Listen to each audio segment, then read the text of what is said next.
The broadcast is now starting. All attendees are in listen-only mode. Hello everyone, I'm Sean Esterly with the Clean Energy Solution Center, and I want to welcome you to today's webinar, which is being hosted by the Solution Center in partnership with the Renewable Energy Policy Network for the 21st century, also commonly known as REN21. And today's webinar is focused on renewables rising. What is driving uptake? Before we begin, I'll go over some of the webinar features. You do have two options for audio. You may either listen through your computer or over your telephone. If you do choose to listen through your computer, please make sure you select the mic and speakers option in the audio pane to help eliminate any feedback and echo. And if you dial in by phone, please just make sure you select the telephone option to display the telephone number and audio pin that you can use to dial in. If anyone's having technical difficulties with the webinar, you can ask for help through the question pane or go to the GoToWebinars help desk and call them at 888-259-3826 for assistance. We do encourage anyone from the audience to ask questions at any point during the webinar. To do that, you simply type it into the question pane and submit it there. We will save those questions and ask them during the question and answer session following the presentations. If anyone's having difficulty viewing the materials through the webinar portal, we will be posting PDF copies of the presentations at cleanenergysolutions.org/training, and you may follow along as the speakers present. And also we'll be posting an audio recording of the entire webinar to that site as well, usually within a couple days of the broadcast, and we are also adding recordings now to the Solution Center YouTube channel, where you'll find a vast library of other informative webinars and video interviews with thought leaders on clean energy policy topics. And finally, one important note of mention is that the Clean Energy Solution Center does not endorse or recommend specific products or services. Information provided in this webinar is featured in the Solution Center's resource library as one of many best practices resources reviewed and selected by technical experts. And today's webinar agenda is centered around the presentations from our guest panelists, Ms. Christine Linz and Mr. Lee, who have joined us to discuss REN21's newly released Renewables 2017 Global Status Report, and followed by a specific look at the 2016 developments in China. And before we jump into the presentations, I just want to provide a quick overview of the Clean Energy Solution Center, and then following the panelist presentations, we will have the question and answer session where the panelists will address those questions submitted by the audience. And then at the end of the webinar, you'll be automatically prompted to fill out a very brief survey for our feedback, and we thank you in advance for responding to that. And the Solution Center was launched in 2011 under the Clean Energy Ministerial. The Clean Energy Ministerial is a high-level global forum to promote policies and programs that advance clean energy technology, and to share lessons learned and best practices, and to encourage the transition to a global clean energy economy. There's 24 countries and the European Commission that are members, and that covers about 90% of clean energy investment and 75% of global greenhouse gas emissions. And as I said earlier, this webinar is provided by the Clean Energy Solution Center, which focuses on helping government policymakers design and adopt policies and programs that support the deployment of clean energy technologies. This is accomplished through support in crafting and implementing policies relating to energy access, no-cost expert policy assistance, and peer-to-peer learning and training tools, such as, for example, this webinar. And the Clean Energy Solution Center is co-sponsored by the governments of Australia, Sweden, and the United States, with in-kind support from the government of Mexico. And the Solution Center provides several clean energy policy programs and services, including their marquee service, which is a team of over 60 global experts that can provide remote and in-person technical assistance to governments and government-supported institutions, the no-cost virtual webinar trainings on a variety of clean energy topics, partnership building with development agencies and regional and global organizations to deliver support, and also an online library containing over 5,500 clean energy policy related publications, tools, videos, and other resources. And so our primary audience is typically made up of energy policymakers and analysts from governments and technical organizations throughout the globe, but we also strive to engage with private sector, NGOs, and civil society. And one thing that leads to the Solution Center's success is its action as an international initiative working with more than 35 international partners across its suite of different programs. So several of the partners are listed on the slide and include research organizations like IRENA and the IEA, programs like SE for All, and regionally focused entities as well, like ECOWAS, the Center for Renewable Energy and Energy Efficiency. And finally, just want to highlight the Ask an Expert program, which is a no-cost expert policy assistance program. And the Ask an Expert service matches policymakers with one of the more than 60 global experts that we have, that were each selected as authoritative leaders on specific clean energy, finance, and policy topics. So, for example, in the area of renewable energy policies, we have our expert, Mr. David Jacobs, who is the Director of International Energy Transition, who could serve as one of our experts to answer questions on that topic. So if you have a need for policy assistance in renewable energy policy or clean transportation or any other clean energy sector, we do encourage you to use this valuable service. And again, it's provided to the requester completely free of charge. So if you have a question for our experts, please submit it at the simple online form located at cleanenergysolutions.org/expert. And we also do invite and encourage you to share this information with those in your networks and organizations. So now I'd like to introduce our very distinguished panelists for today's webinar. Our first speaker that we'll be hearing from is Ms. Christine Linz, who is the Executive Secretary of the Renewable Energy Policy Network of the 21st Century. And Ms. Linz has more than 20 years of working experience in the field of renewable energy sources, and we're glad to have her back on this webinar. And then following Christine, we will be hearing from Mr. Li, who is the former Director General of the National Center for Climate Change Strategy and International Cooperation and the President of Chinese Renewable Energy Industries Association. Mr. Li dedicated his 30-year career to energy economy and energy environmental studies. And so with those introductions, I'd now like to welcome Ms. Linz to the webinar.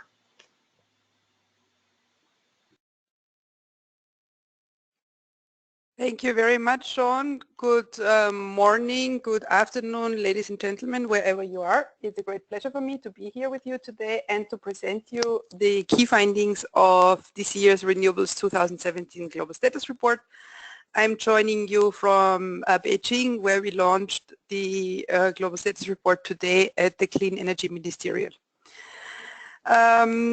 This year's report features a new section on enabling technologies and energy systems integration because we see that renewables are really making their way into the energy system, and so we see that enabling technologies are becoming more important and system flexibility is an important issue. We also have this year's report a feature on deconstructing baseload. And I'm very happy that we've been able to closely work with NREL, the National Renewable Energy Laboratory, on this. I would like to thank the Clean Energy Solution Center for hosting again this launch webinar, and I would also like to thank Junfeng, our partner throughout many years, for joining us today, but also would like to thank his team for translating the highlights of this year's Global Status Report into Chinese. We will make those available this document available at the REN21 website. This Global Status Report is brought to you on an annual basis. We do it since 2005, and I'm really proud to say that we are able to tell this story about renewable energy so well because we can rely on a network of over 800 active contributors and reviewers, tracking progress in 155 countries, covering 96% of global GDP and representing 96% of global population. We also make available all the figures of both the Global Status Report and the regional reports that we are doing on the Renewables Interactive Map. And you can download the data packs and the infographics on the different regions at this location. So in a nutshell, 2016 was an interesting year as investors were able to acquire more renewable capacity for less money. We have seen that renewable policies and targets continue to spread. We have now 176 countries with such targets in place. We've seen newly installed capacity, 161 gigawatt of capacity added, and for the 5th consecutive year, investment in new renewable power capacity was roughly double the investment in fossil fuel generating capacity. 2016 was the 3rd year in a row where global CO2 emissions from the energy sector remained stable, despite the 3% growth in the global economy and an increased demand for energy, which is very positive because it shows that we managed to decouple economic growth and CO2 emissions. It was an extraordinary year. 47% of newly installed renewable power capacity in 2016 was solar PV, followed by wind 34% and hydropower 15.5%. Nevertheless, the share of renewable energy in final energy consumption is only slowly increasing, and at the end of 2015, that's the latest information on energy demand available from the IEA, the estimated share of renewable energy is 13.3% of global final energy consumption.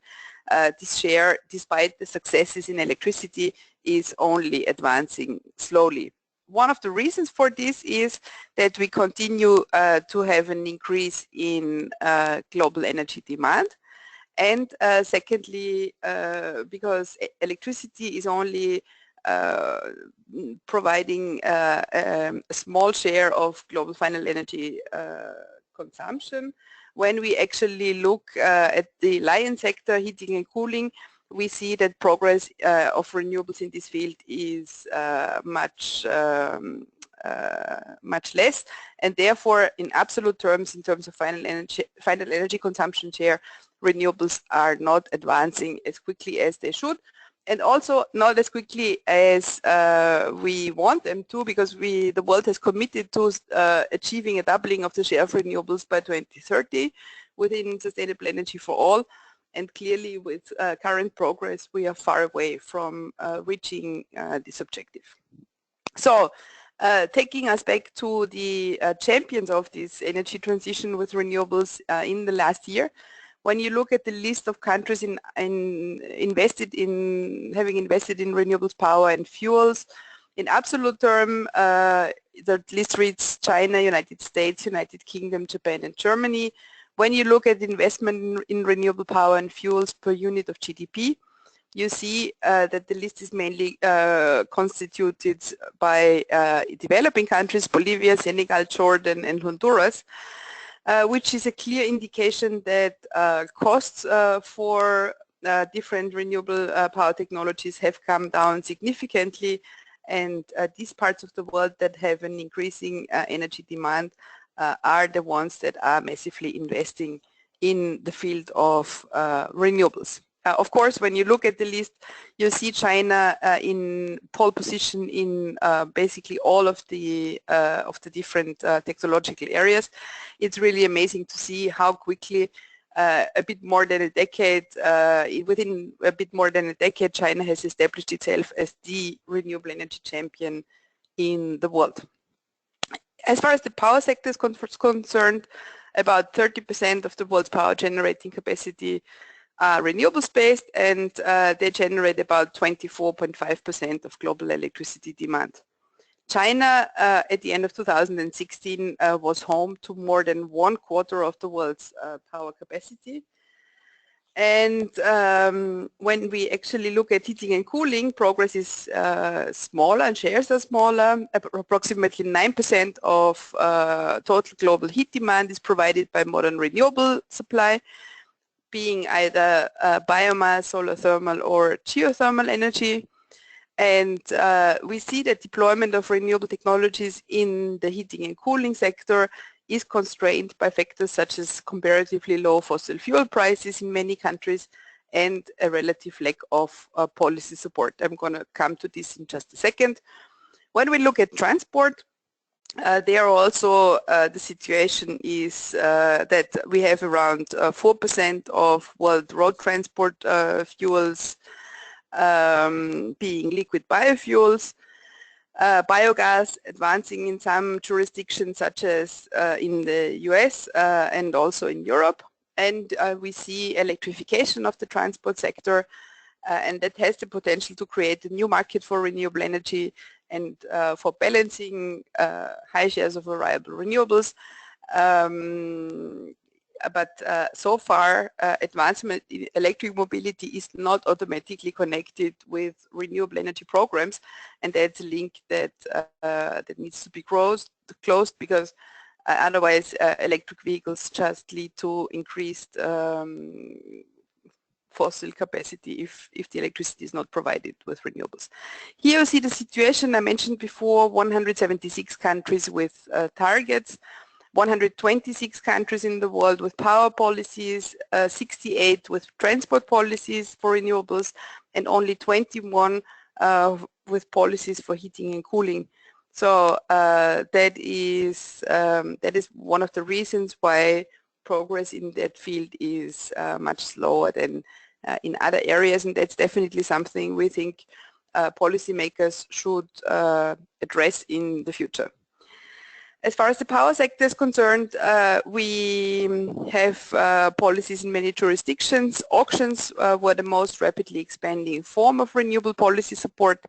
Auctions were held in 34 countries in 2016, and that was more than the double compared to 2016, with Malawi and Zambia holding their first auctions, and also with record prices achieved in some countries through the auctions of renewables power.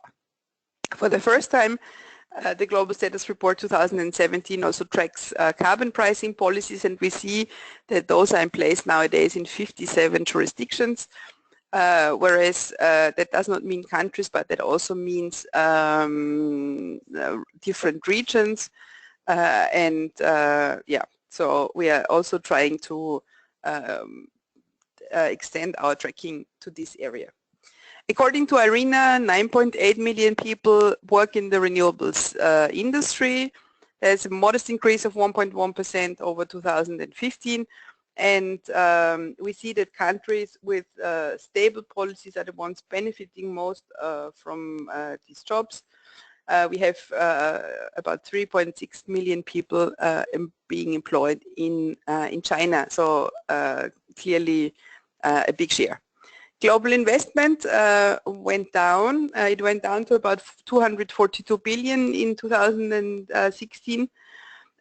Although this represents a decrease of 23% compared to the previous year, this decline is accompanied by a record installation of renewable power capacity worldwide. So we see that we could invest more for lower amounts of money. Developing and emerging economies overtook developed countries in renewable energy investment for the first time in 2015. But in 2016, the developed countries retook the lead again. And the decline that we have seen is actually caused by a decline in various parts of the world, such as China, the United States, Middle East, Africa. We have seen stable investment in India, and we have seen investment on the rise in Europe and in Australia. The top performer of investment, the most of the investment was focused on two sectors, namely solar and wind. They continue to lead for money committed, each accounting for roughly 47% of total investment. So that's very positive how these two sectors develop. However, when we think and when we talk about the global energy transition, it is important that all renewable sources are really being developed and exploited, and I think there is some more that needs to happen in these other areas. The top star performer of 2016 was solar PV with 75 gigawatt added, bringing the total capacity to 303 gigawatts. We have now at least 114 countries in the world with more than 10 megawatt of installed capacity, and also here China nearly needs to be complemented 34.5 gigawatt additions. That is up 126% compared to 2015, and that increased the total solar capacity 45% to 77.4 gigawatt. That is far more than any other country. And from this graph you also see how rapid this increase was, and I think that shows also how much this energy transition is really underway. 55 gigawatt of wind power capacity added, bringing the global total to 487 gigawatt. We have at least 24 countries that meet 5% or more of the annual electricity demand with wind power, about 38% in Denmark, and a bit more than 10% in Austria. And there is enough wind power capacity installed to meet 4% of total electricity consumption nowadays, which is another indication that renewables are really entering as main players in the energy system. As far as distributed renewable energy for energy access is concerned, we still see that 16% of global population live without electricity. That's about 1.2 billion people, and about 2.7 billion people live without access to clean cooking. More needs to happen because with current rates we are far away from achieving global access to sustainable energy for all by 2030. However, we see very positive the increase of investment in, for example, pay-as-you-go solar companies. They raised $3 million US in 2012, and this amount went up to 223 million in 2016. So we see that we have business models. We know that with mini-grids and off-grid solar systems and other technologies, microgrids, we have technologies available, but clearly development needs to be increased. We have, as I mentioned before, this year's focus of a new section on enabling technologies and energy system integration. This is important because we need, in the future, we need, if you want to integrate higher shares of variable renewables, we need more system flexibility. We need to better manage supply and demand, and so we showcase different solutions that can be applied from household level to utility scale, be it storage, be it electric vehicles, and some other technologies. The Global Status Report, for example, shows that grid-connected battery storage grew by about 50% in 2016 to 1,719 megawatts. We also see that global sales of electric vehicles in 2016 reached 775,000 units. That's more than 2 million passenger electric vehicles on the world's roads by the end of the year. And as I mentioned before, so far there is little thinking of renewable energy and electric mobility linkages, and this is definitely something that needs to further grow. Big focus also, although we have talked most about supply side, is of course on the demand side, and we are also in the Global Status Report tracking the advancement of energy efficiency policies and show how this efficiency and renewable sector effectively go hand in hand. I think very encouraging to see that 56 countries in 2016 adopted new energy efficiency targets, and this is something which will definitely continue in the years to come. A special focus this year on baseload. While power systems have always had to accommodate variability in both supply and demand, the growing adoption of variable renewables is changing how traditional established power systems are planned, how they are designed and operated, and in such cases traditional baseload generators such as coal and nuclear are beginning to lose their economic advantage, and they may not anymore be the first to dispatch energy. And in areas where the demand is growing, notably in developing economies, there is an opportunity for new and less developed power systems to grow in concert with higher shares of renewable generation as more flexible systems are developed. So basically, we want to showcase that it is possible to integrate high shares of variable renewables from 20 to 40% in Denmark, Germany, Uruguay, Cape Verde, for example, already a reality today. And we want to deconstruct this myth a bit that baseload is absolutely key. So, in conclusion, we have seen record installations. However, progress is not fast enough to reach the Paris Agreement. And with the announcement of President Trump to take the United States out of the Paris Agreement, it is becoming even more evident that we need to speed up progress. And it was very encouraging to see that many other countries, Europe, but also China and India, continued to make strong commitments towards the Paris Agreement. We need to really consider that fossil fuels must be left in the ground. We still have an awkward situation that the governments of this planet spend 4 times more on fossil fuel subsidies than they spend on renewable support.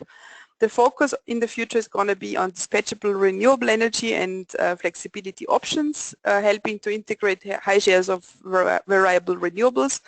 We are going to see a shift away from baseload. I think we need to increase efforts to speed up sustainable energy access. Policy absolutely matters. System approaches are needed for linking the power, the heating, cooling, as well as the transport sector. So sector coupling is going to be of increased importance in the years to come, and we're definitely also going to see more enabling technologies such as storage and electric vehicles. With this, I would like to thank you for your attention and hand over to my co-presenter, Junfeng, for his insights. Thank you very much.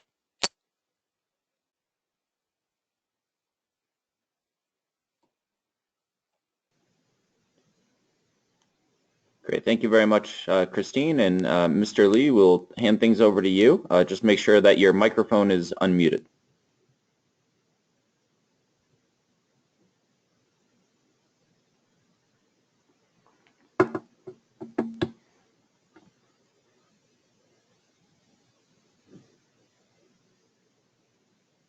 It's okay. Here, can you hear me? Yes, we can hear you, and you'll just have to... Hello? Yes, we can hear you. Just need to show your slides. Okay. You have to show the slides? Can you see the slides? We cannot right now, but we'll try it one more time. Yeah, you can see. Can you see my? Can you see that? Hello? Yes, we can now. Yep. You're all set. Okay. Yeah, I give some introduction. I start now. I give some introduction about the renewable development in China. Okay, what's going on? It doesn't work. Okay. I think currently the situation, as you say, that the international global status, there's Christine already to mention that. I do not want to give you the kind of introduction, but I'll give this one for inside. Oh, this is the wrong version for sure. I'll just give you two for China situation instead of a global one. You say that China started their renewable energy in the earlier the 1990s, but the scale development is just after the China renewable energy law. You say the increase is very fast after the law. Up in the end of the 2016, China is reached the number one, and I mean the first in the worldwide. The wind they already reached about its 150 gigawatts, and the solar is near 80 gigawatts. The renewable energy power is about a quarter of the electricity supply, and it takes about 12% of the total energy in China. That's the wind market. You say there every year China's wind increasing near about near 30 gigawatts in the recent years. In the very early of the beginning, like the 2004, during that time, China every year only have 1 gigawatt. But after 2008, every year have 6 gigawatts. The 29 is about 13 gigawatts. Last year they have 23 gigawatts. The highest one is 2015 is about 30 gigawatts. And so the market of wind takes about 1/3 of the world market. I mean, this the solar market. The inside of China is the increasing speed, also the annual installations. Before the 2011, the China solar PV is very limited, but after 2011, the newly added the kind of power per year is increased very fast. Especially the last year, I mean the 2015, we have more than 30 gigawatts of wind solar to be installed. This year, I mean like 2017, maybe they had another year is about more than 30 gigawatts. The last year, China government have a new target for 2020. They said solar should be about 110 gigawatts. But most people believe, even end of this year, that China can over the kind of 100 gigawatts. It means near is 110 gigawatts by the end of 2017. I think for the future targets of China, therefore the very clear ideas by 2020. That means we are our 13th 5-year plan. They have several targets for renewables. The number one is 50% non-fossil fuels will be supplied in the total energy. Also, wind should be about more than 200 gigawatts, and the solar is about 110 gigawatts.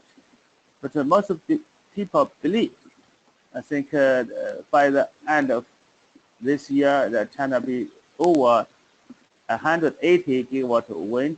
By the end of 2020, the wind will be at least 250 gigawatt, and the solar should be 150 or 200 gigawatt solar. So that's the national policy to support this one. And the Ministry of Energy, they have mentioned that from not now, from the 2013 already, the China newly added energy demand is mainly come from the renewables. I think that in the next 2 or 3 years, the renewables still play a very important role that they can meet the demand of national energy, the newly added energy for that. Also, they gradually replace for the coal consumptions. In the last 3 or 4 years, China's coal consumption gradually reduced. Especially the share of coal reduced from 2010 to 2016 from 70% to about 61%. That's the Chinese general situation. I stop here. I hope to have some questions from you all.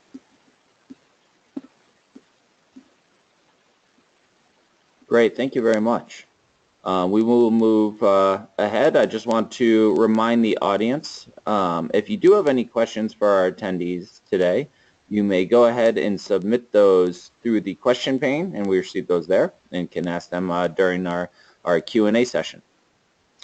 So the first question that came in is, I believe, for Christine, and asks, were there any findings about the failure of renewable energy projects in developing countries, and could you maybe talk a little bit about some of the challenges that developing countries are facing in implementing renewable energy projects? I don't know exactly. Thanks a lot, Sean. Thanks for the question. I don't know exactly what the person having asked the question has in mind. What we have seen in 2016, what has become evident is that some of the reduction in investment was due to the fact that some renewable energy auctions were delayed. So, for example, in South Africa, South Africa a couple of years ago has started a very successful renewable energy independent power producer program, but in 2016 an auction that was foreseen was postponed. That caused a lot of insecurity in the market, and that caused challenges for investors. So, of course, another challenge that particularly developing countries and emerging economies face is that for renewable projects, most of the costs are upfront, and the investment is then recuperated over the lifetime of equipment, but operating costs are very low, and often this represents, of course, an economic challenge. So I'm not saying that it is all without challenges, and of course integrating these high shares of reliable renewables will require different business models, and will require a different approach to grid management, and will require more flexibility of the system. But it's something that we see evolve, and we definitely will see more and more happen in the years to come. Great, thanks, Christine.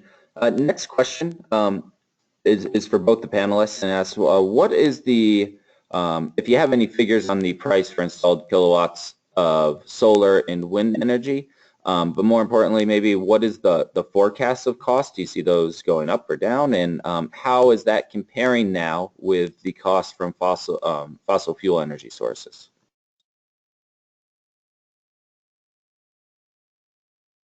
Yeah, I can start. We have in the Global Status Report a whole table that also is done in close collaboration with IRENA, where we display ranges of cost, because of course in different countries situation is different, and cost of different equipment is different from country to country. We foresee that costs are going to continue to come down.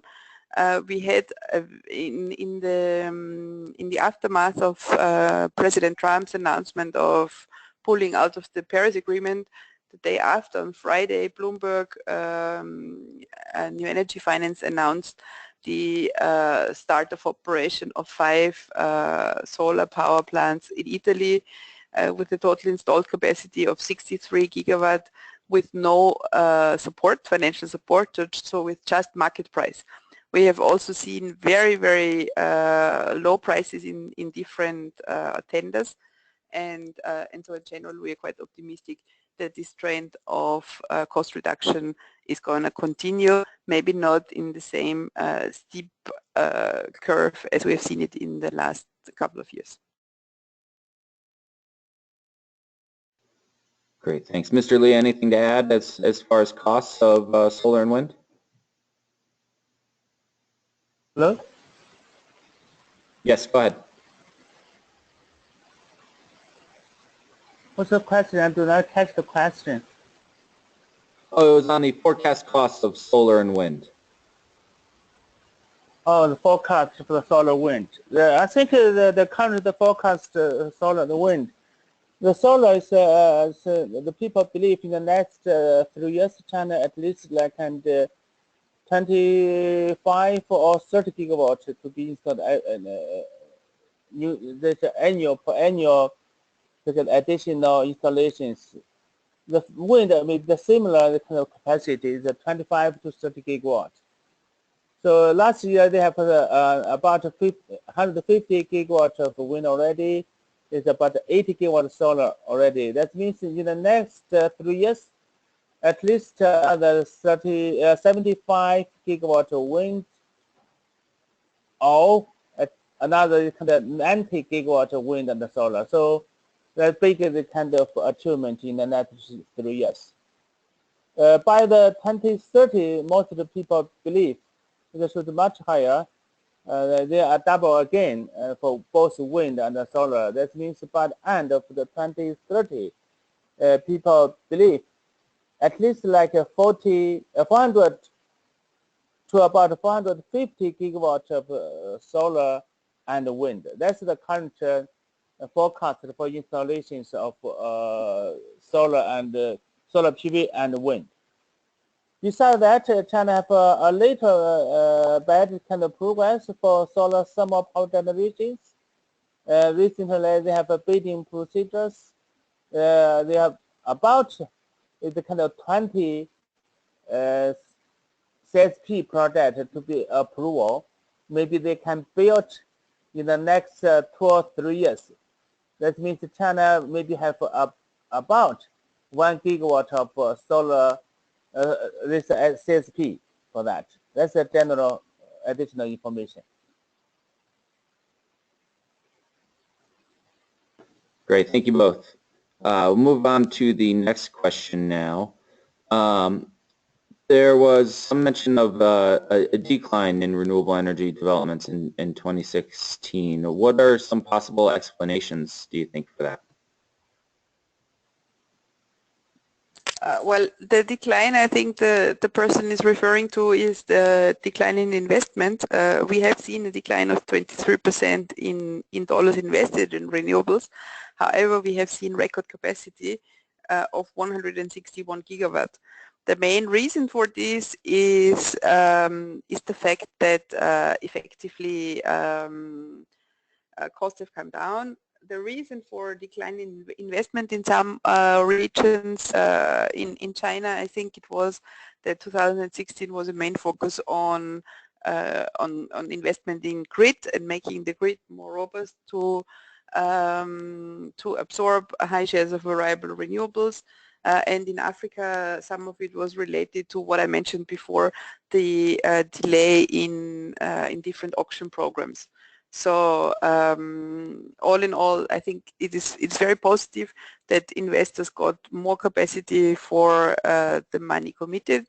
However, we see that especially when it comes to the Paris Agreement, progress we are making is not quick enough, and there needs to be additional effort. So a kind of twofold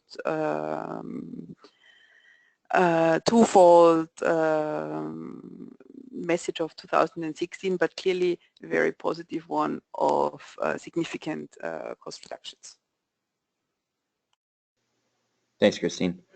We had a question come in from Mauritius, which is relevant to them. They're asking or stating that small island developing states are unique and are more vulnerable to climate change. But since they are blessed with renewable energy, this can be a solution to energy security and climate change mitigation for a lot of small island developing states. Are there any plans for REN 21 in the future to have any specific studies focusing on small island development states? Well, we do effectively, in addition to the global status report, also produce some regional reports. We are doing them in cooperation with regional centers and have produced so far such regional reports for the MENA region, for the Western Africa, Eastern Africa, and Southern Africa. And we're doing them in cooperation with regional renewable energy and energy efficiency centers in these parts of the world. We are currently discussing with CICRI, the Caribbean Renewable Energy and Energy Efficiency Center, and the Center in the Pacific Islands, about working together with them towards establishing some of these reports. But so far, this is under discussion. There is nothing concrete on the table. Great, thanks, Christine. And I know that you touched on electric vehicles in the study. I don't think it's a main focus of the study, but do you have any insights into how electric vehicles have improved, and such as their charge time and range, or any other information on that for one of our attendees? No, we're not. I mean, it's the global status report does not give details about the functionality of electric vehicles. We more track progress on policies, and then also give some overview of major developments. We see that the charging times are coming down. We see that Norway was particularly successful in having a high share of newly registered cars being electric vehicles. We are putting a focus on just outlining that enabling infrastructure charging stations are needed, and we give some overview, but clearly the global status report is by no means replacing a dedicated report or dedicated literature on electric vehicles. If an attendee has detailed questions about this, we can orient them towards different associations working on this. We will definitely be able to provide some further information, but very detailed technical specificities won't be contained in the global status report. Great, thanks, Christine. And so going back to some of the failures in developing countries, the attendee got back and noted that one of the major challenges that they have is literal failures of some of the renewable energy projects. Systems will be installed, and then shortly after, whether due to maintenance and operation, cease to continue to function as they should. Do you see any solutions to that, or any efforts to address that issue? I think what is absolutely key is that not only the system is installed, but also that maintenance is provided. I think it's very important that people are trained on how to operate systems, and ultimately I think a successful renewable energy policy will lead to the creation of local value, either manufacturing of components of systems or installation of systems. Clearly, without such an operation maintenance infrastructure, it is difficult to keep up high quality of equipment. So I think it's essential to also focus on these areas when talking about facilitating access to energy, to not only provide the equipment but also provide corresponding capacity building and the enabling training. Great, thank you. And during your presentation, you also noted that renewable energies are overtaking some of the more conventional sources for baseload power. Which technologies specifically are you seeing take the place of those conventional sources?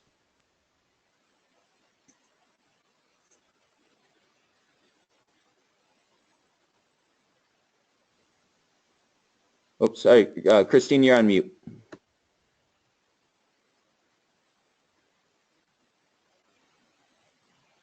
When we see about progress that was made in the last year, it was mainly on wind and solar. What we have nowadays is the ability of very detailed wind measurements. Solar radiation maps exist, so there is detailed techniques about predicting the productivity of this equipment. So I think we are making progress on this, and through a more efficient design of the system, baseload of fossil fuels and coal will become obsolete in the not from today to tomorrow, but in the longer term, because it is just very difficult to combine large shares of baseload with high shares of variable renewables, because the system is just not flexible enough. And we must not forget, and that's one of the reasons also why I'm saying that we need to start thinking also about the other renewable energy technologies, that we also have, so to say, baseload renewable technologies such as hydropower, such as geothermal, such as biomass. So I think what it's all about an intelligent combination of different technologies in order to create more flexible systems. Great, thanks. And the next question is for Mr. Li, as it pertains specifically to China. One of our attendees is wondering, what is the adopted practice for demand-side management charge settlement in China? Do you have any insights on that? No, I think that for the demand side driven, there's a for the current market, people need more the kind of clarity instead of a call. For the kind of, especially for the environmental pollution control issues. As you know, China have a lot of dust, so everywhere they need a clarity. That's the kind of demand side driven. They need more clarities. That's the kind of situation. Great, thank you. Next question is, we actually got a couple of questions on energy storage systems. Was there any research done on the status of some energy storage, what the emerging technologies are, and what's most competitive now?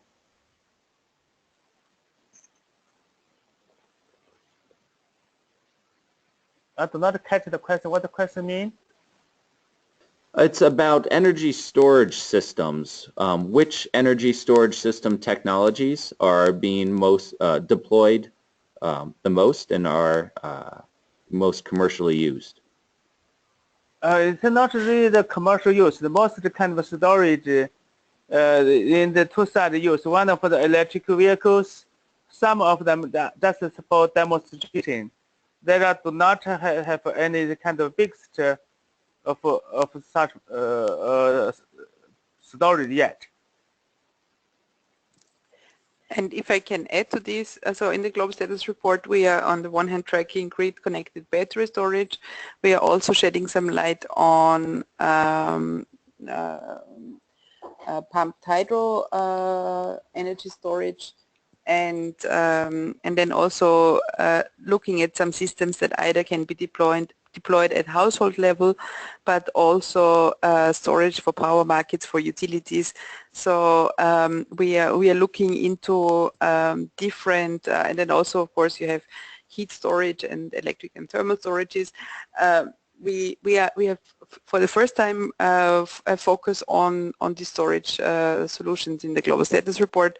REN21 has earlier this year launched its Renewable Global Futures report, for which we have asked about 120 experts around the world what their view is on the future of renewable energy, and there also storage and different options are outlined. So people interested in this might want to consult the Global Futures report, which they find on our website ren21.net/GFR for Global Futures report.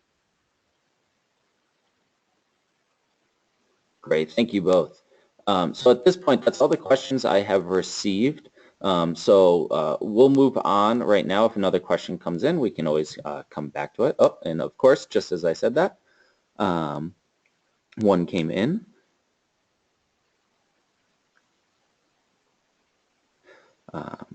So this one is about fossil fuel subsidies. It's saying, as a result of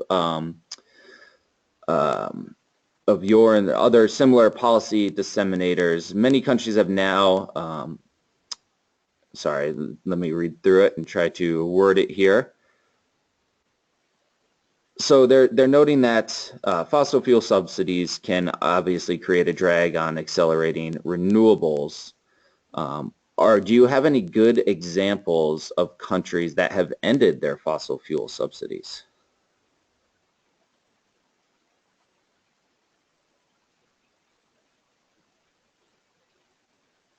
There are some, but so no, go ahead. Go ahead, Lito. I said I do not get any information. It's your questions. Sorry. Yeah, go ahead, Christine. So in the global status report, you also have an overview of fossil fuel subsidies and and how countries approach it, and which countries are trying to phase them out. In general, I think we noticed that countries have made these high-level commitments. The G8 back in 2009 has agreed to phase out fossil fuel subsidies. However, we still have a situation today that 4 times the amount of renewable support is put into a fossil fuel subsidy. So we've started to look into the subject. It is a fairly complex one, and will definitely require further attention in the next year's reports. Great. All right. Thank you. So moving along, do want to just thank everyone for our attendees for their time, and Christine and Mr. Lee for the presentations. I'd like to give you the opportunity before we wrap things up for any closing remarks that you might have. Christine, if you'd like to start. Yes, again, a big thank you to the Clean Energy Solution Center. It was really, and then of course also to Li Junfeng and his team. We were thrilled to launch this year's Global Status Report in China, which has really made tremendous progress, and also I think the announcements of the Chinese government to invest a total of $360 billion in renewable energy through 2020, which averages an average of $72 billion per year over the next 5-year period, is amazing. It is less than that China invested in previous years, but still, I think with this, China will maintain its position as lead investor. I think we have seen in the past couple of days also the strong commitment to international collaboration, and we at REN21 look forward to working with all of you on continuing the global energy transition, and of course, should anybody be interested in joining the REN21 network and contribute data, we are very open to this. This is, we can only report about the progress of renewable energy because of the excellent contributions of many of our partners and members, and we are welcoming anybody who wishes to do so in our network. And again, a big thank you to Li Junfeng for his availability, the excellent cooperation, and also the highlights of this year's Global Status Report have been translated by Li Junfeng's team into Chinese. They are as of now available on the REN21 website, so you can download them together with the full report, which covers about, which comprises about 200 pages, infographics, and also PowerPoint presentation for your further use. Thank you very much. Thank you for the attending. Great. Thank you again, both the attendees. We do appreciate it, and again, appreciate everyone's time for joining us today.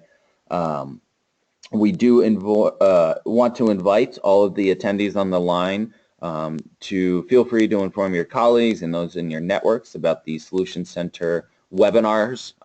Again, the recording of this one will be posted to the Solution Center website within about a day or two of after the conclusion. We will also be posting the slides that were presented here today to the website. Additionally, you will find information on other upcoming webinars and training events on the website if you are interested in those. And just a reminder, we're also posting webinar recordings now to the Clean Energy Solutions Center YouTube channel. I do recommend checking that out. A lot of great videos out there. And so with that, I would just like to finally kindly ask you to take a moment to complete the short survey that will appear when we conclude the webinar. And with that, hope everyone enjoys the rest of your day, and we hope to see you again at future Clean Energy Solution Center events. And this concludes our webinar.